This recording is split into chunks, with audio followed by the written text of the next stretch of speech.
Hi there. So my name is Jared Matfess. I'm a solutions architect with AvePoint. And today I would love to talk with you about containers.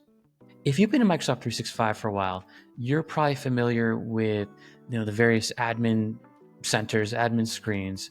And when you're working on trying to either, remediate oversharing, or maybe you're trying to figure out, how much storage is being used by which departments, you're in this giant, all your sites are in like this giant bucket, right? This active sites, archive sites, and these are really just containers within SharePoint.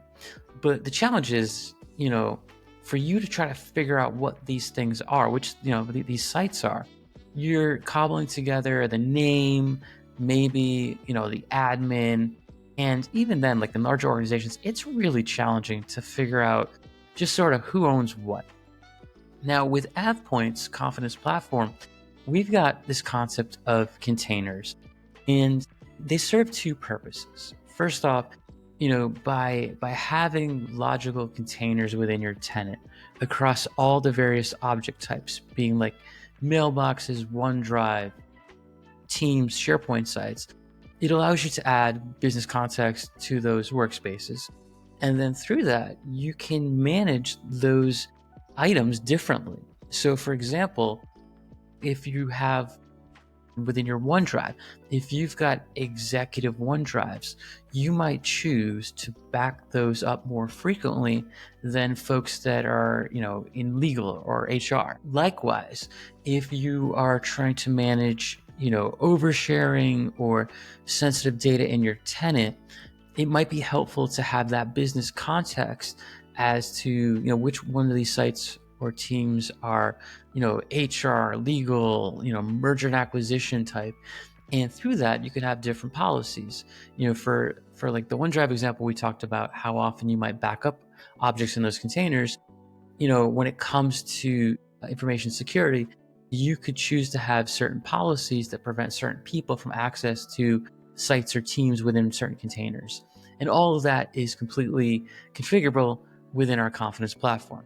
And then also from like an operations perspective, for larger organizations that maybe perhaps are managing, multiple tenants, instead of managing multiple tenants, you can start to containerize your tenant and then delegate administration to different teams. So if you're a shared services organization that's supporting different agencies, which all have their different IT teams, you could actually provide granular delegation of permissions to individuals, again, across all these various types of containers. So you could have, for example, your economic community development agency could have all of their objects separated out, and then further down, you could delegate out some of the containers to people that manage SharePoint and Teams, and others to Power Platform objects, such as like environments or Power Apps or Power Automate.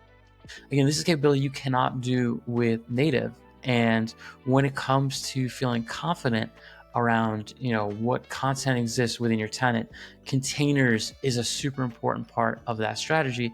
And it helps not just remediating for future looking technology like maybe like Copilot or AI, but also just for managing your day-to-day operations within M365. Curious to talk about how containers might help you or your organization? Hit us up. Love to have a conversation, and thank you so much for taking the time to watch this.